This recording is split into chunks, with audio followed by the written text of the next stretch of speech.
Alright, today let's look inside Parks and Potions from Moon Saga Workshop. There is your designer. Let's flip this over. 1 to 5 players, 15 to 30 minutes, 8 and up. Welcome and thank you for coming. There is so much to do. Get ready to harness the power of botanical alchemy and heal majestic wildlife. Will you become the guardian of nature? Roll dice. Gather and mix potions. Heal majestic endangered species and master all the special abilities. So let's go ahead and take a look inside of this, shall we? All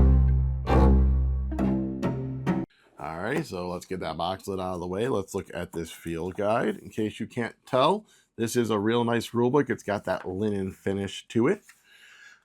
So here's your table of contents. Learn to play video there. Here are all of your components. Players take on the role of park rangers who harness the power of botanical alchemy to heal wildlife. The player with the most points at the end of the game is crowned the guardian of nature.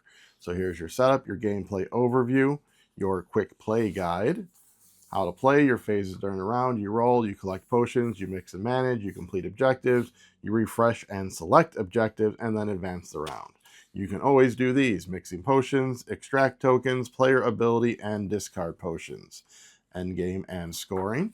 Scoring example with the card anatomy, your score breakdown. There's gameplay variants here, which is competitive drafting. I'm going to cover all this in the how to play. I will link that up above. I'll obviously start with the main rules and then get into this variant. There is a co-op mode variant, 2 to 5 players, and this plays in about 45 minutes. And there's 2 versions of solo: a mastery mode where you're basically playing the co-op version, or a solo mode challenges where you're playing the basic version and then trying to get these certain challenges that have point requirements and then for you to do a certain thing. These are the different player abilities, some FAQs, the animal compendiums for all the different animals in the game, and then the iconography on the back. So, seems like a really good rule book. So in here, you got this, and you got a neoprene playmat. So we'll lay that out. There's your deck of cards, your market, your how many rolls, your days, and your extracts. Then we pop this open, and we got some stuff inside. So let's go ahead and just pull it all out while we're in here. All right.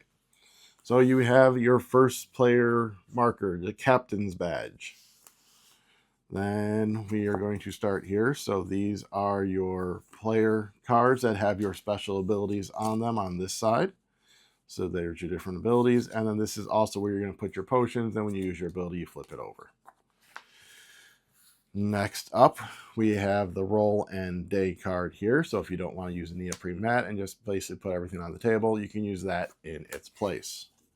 You then have your player aid cards. So you got your color types, your mixing guide, what you can turn them in for, the play phases, your free actions, your refresh options, and your special actions. And then we get into all of the different animal cards. So you have their biome, the points, and then what potions you need to heal them. So let's go ahead and start a couple of stacks so I can get through this super quick. Oh, and then you have these cards, which are experiment cards, which is going to give points based on extract tokens you have at the end of the game. So, really nice artwork, really cool variety.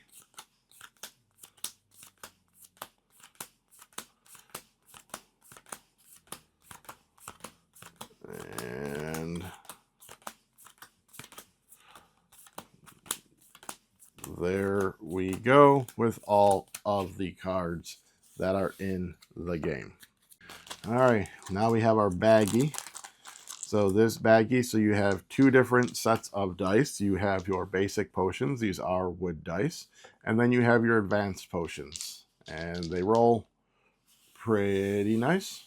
And then you have your markers to track your rolls and your days/rounds. So get those back in their bag. These are the extract tokens. These are basically going to be wild tokens that you can bottle up for any potion of your choice. And speaking of potions, we have this big old bag. So the bag is mainly just used in that competitive drafting variant, but I've decided that I just am going to store all of my potions in there anyways. So here are all of your various potions. But that's it. That is what is inside Parks and Potions. Hope that gave you a good sense of how the game played. Not really, it gives you a good sense of what's inside. That how to play is going to give you a good sense of how the game plays. So if you want to go down and head down below and hit like, subscribe, comment, share, ring the bell, let me know what your favorite potion is. In addition to that, we have a link to Miniature Market down there that will be used to help give us a portion of the sales that you make at Miniature Market to help fund what we are doing here. Alrighty, so I am going to go out and mix up some potions.